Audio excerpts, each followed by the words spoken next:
In this Elementor tutorial video, I'll show how to add a vertical looping or scrolling carousel in Elementor WordPress. So over here, you can see this is a nice looking uh, vertical carousel which loops vertically. Okay, right over here, and it shows some data over here like the name, flag, etc., like the value and time taken, etc. So you can see that it scrolls vertically. So I'll show how to do that very simply. So here is a page I've opened up without the effect over here. So over here, let me just show you some basic things over here. So I'm not building out it from scratch so that in order to save time. Okay, just to show what I mean. So this is a container Elementor over here. This is a container which contains all the small containers over here. Okay, you see this is one of the containers, small container, and over here I got a list icon box over here and a flag.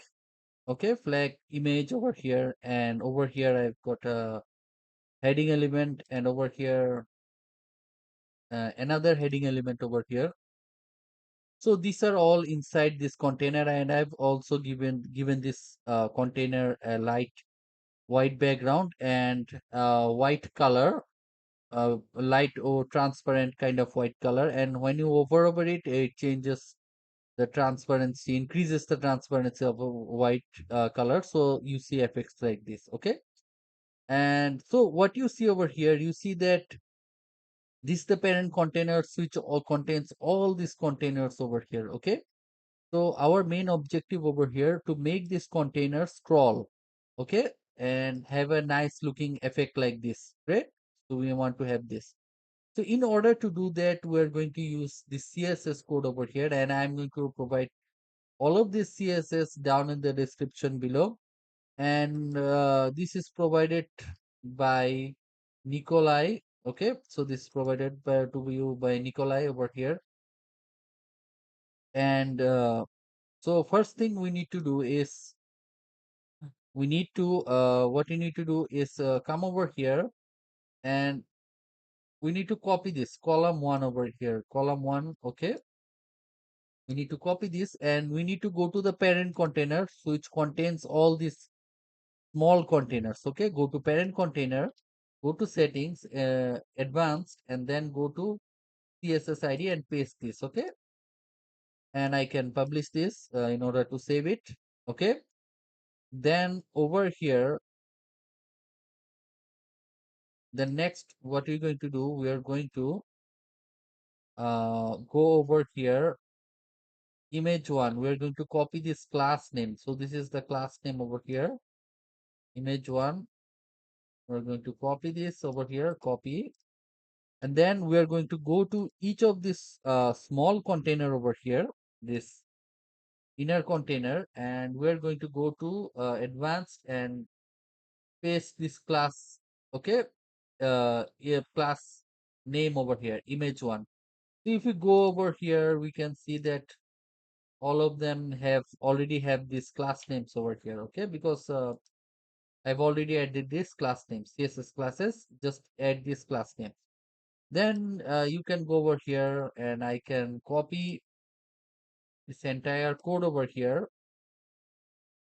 Okay, copy this entire code, and I can go to advanced and go to CSS, custom CSS, and paste this over here. Okay, so you see that it's kind of squinched up like this over here, but because the person who wrote the code set a specific width which we don't need over here, I'm going to remove this.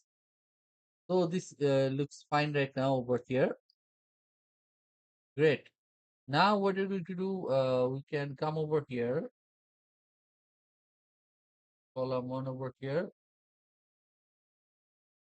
Okay, let me see if I copied. No, I have missed out this over here. This I'll copy this entire code over here. Okay, I'll copy this, and let's remove this and paste it again. Okay, I'll paste it again over here, and let's remove this width over here. We don't need the width. Okay, great. So you see that now it's looking perfectly.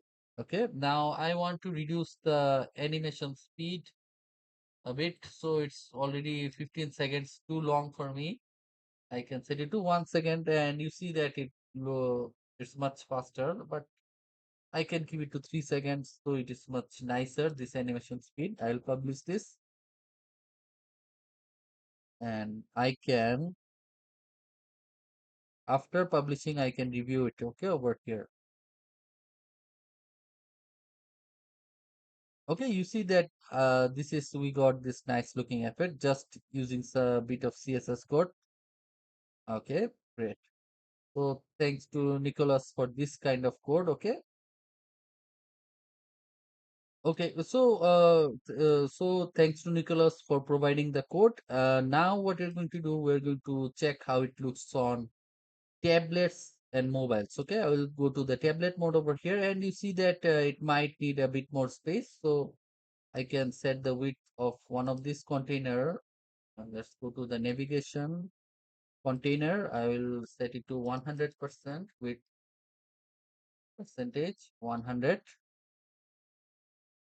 Yeah, I will go to the parent container over here and set this. I'll wrap this, okay?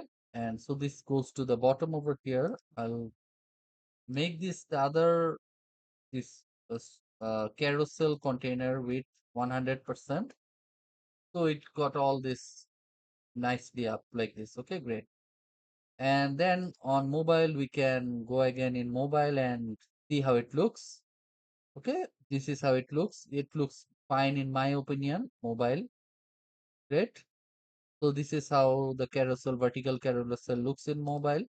Okay, another thing is that it doesn't needs to be container. It can be images. It can be whatever you want. Okay, just simply go to advanced and add the class names and IDs properly.